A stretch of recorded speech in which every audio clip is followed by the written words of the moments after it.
Let me tell you a story that defies everything we are taught about success. It's the story of Ronald Reed and Richard Foscone. Ronald Reed was a janitor and a gas station attendant in Vermont. He spent 25 years fixing cars and 34 years sweeping floors. He lived in a small house, drove a used car, and his only hobby was chopping wood. On the flip side, we have Richard Foscone, a Harvard-educated executive, vice chairman of Merrill Lynch, a man with an MBA who lived in an 18,000 square foot mansion with 2 swimming pools and 11 bathrooms. When Ronald Reed died in 2014, he had $8 million in the bank. He had simply bought blue chip stocks and waited for decades. Richard Foscone, he declared bankruptcy in the same year after being crushed by debt and bad investments during the 2008 crisis. How does a man with a broom outperform a man with a Harvard MBA? Because finance is not a hard science like physics or math. It is a soft skill, where how you behave is more important than what you know. Today, we are diving deep into the intelligence paradox. We are going to explore the 7 specific reasons why being smart is often the biggest obstacle to building wealth. And make sure you stay until number 7. It's a historical cautionary tale that proves even a world-changing genius can lose his life savings in a matter of weeks. Wake up! This is unmasking money. Number 1. The transfer of competence fallacy. This is the ultimate ego trap for high achievers. If you are a world-class neurosurgeon, a top-tier litigator, or a brilliant software engineer, you are used to being the smartest person in the room. You have mastered a complex field through logic and precision. Naturally, you assume that the stock market is just another system to be mastered. You think, if I can perform open-heart surgery, surely I can pick a winning stock. But here is the brutal reality. The stock market doesn't care about your credentials. In surgery, the heart follows biological rules. In engineering, bridges follow the laws of physics. But the market? It's a chaotic system driven by human emotion, geopolitics, and luck. High IQ professionals often fail because they try to apply the rigid logic of their profession to a world that is fundamentally illogical.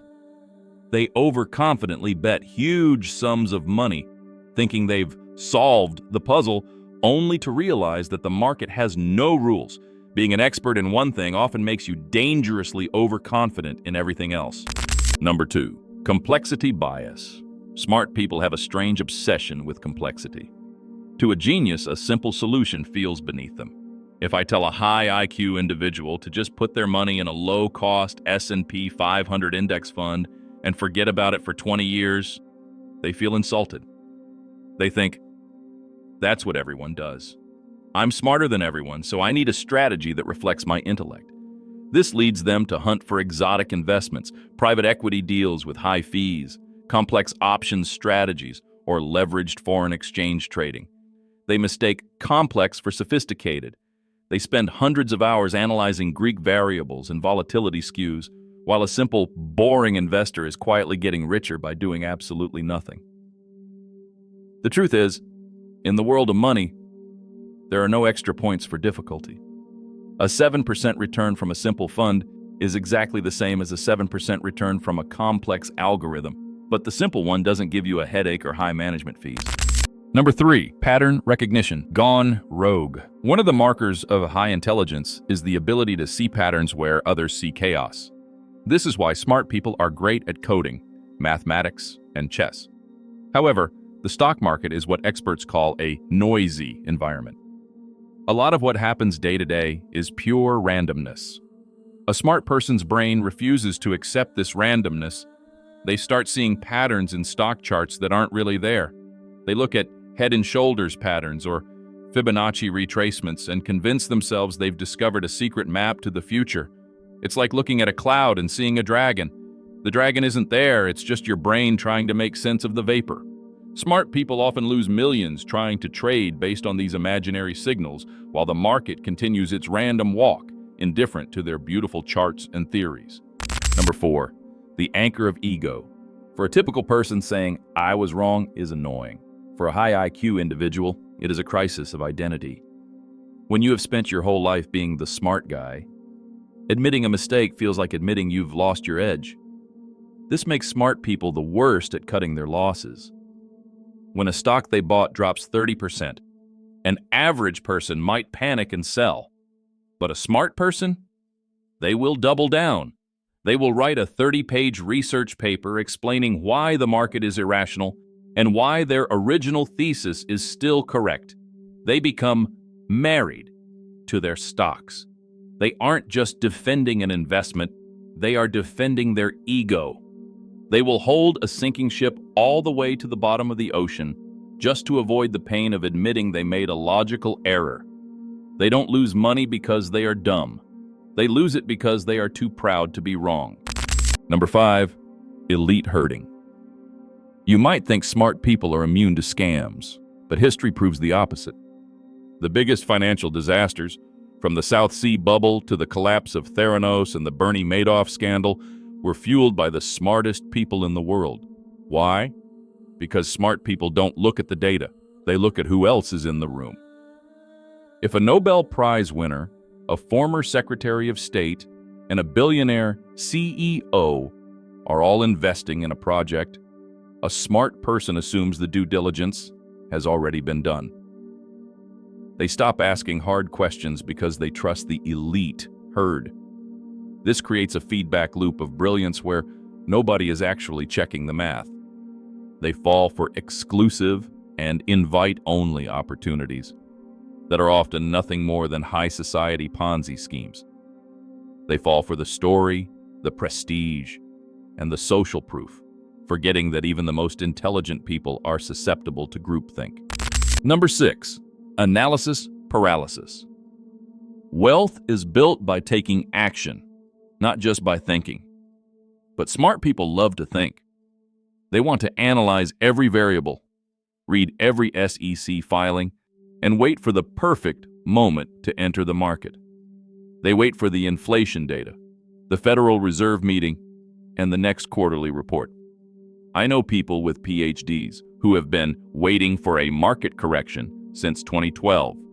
While they were busy analyzing the risks and calculating the PE ratios, the market tripled in value.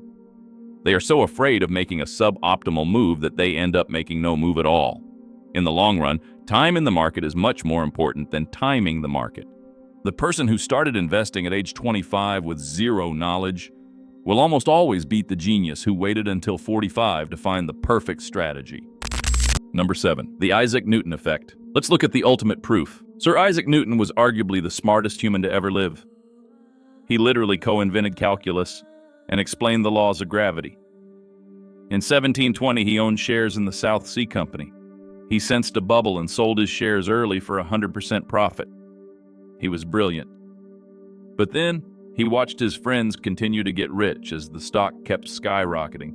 He watched people he considered idiots make more money than he ever had. The pressure was too much. The genius cracked. Newton jumped back in at the absolute peak of the bubble with nearly his entire fortune. When the crash came, he was wiped out. He lost 20,000 pounds, which is about $5 million today. He famously said, "I can calculate the motion of heavenly bodies, but not the madness of people." If the man who discovered gravity couldn't resist the gravity of greed and envy, what makes you think your IQ is a shield?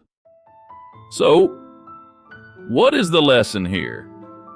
The lesson is that building wealth has very little to do with how smart you are and everything to do with how you manage your emotions. If you are a high IQ individual, you need to learn to get out of your own way. Stop trying to outsmart the market and start trying to out-discipline it. The most successful investors aren't the ones with the highest test scores. They are the ones who can stay calm when everyone else is panicking and stay humble when everyone else is bragging. Automate your investments. Embrace simplicity. And remember that being average in your strategy, but superior in your discipline, is the real secret to financial freedom. If this video gave you a much-needed reality check, Hit the like button and subscribe for more deep dives into the psychology of money. And tell me in the comments, which of these traps have you fallen into? We've all been there. I'll see you in the next one.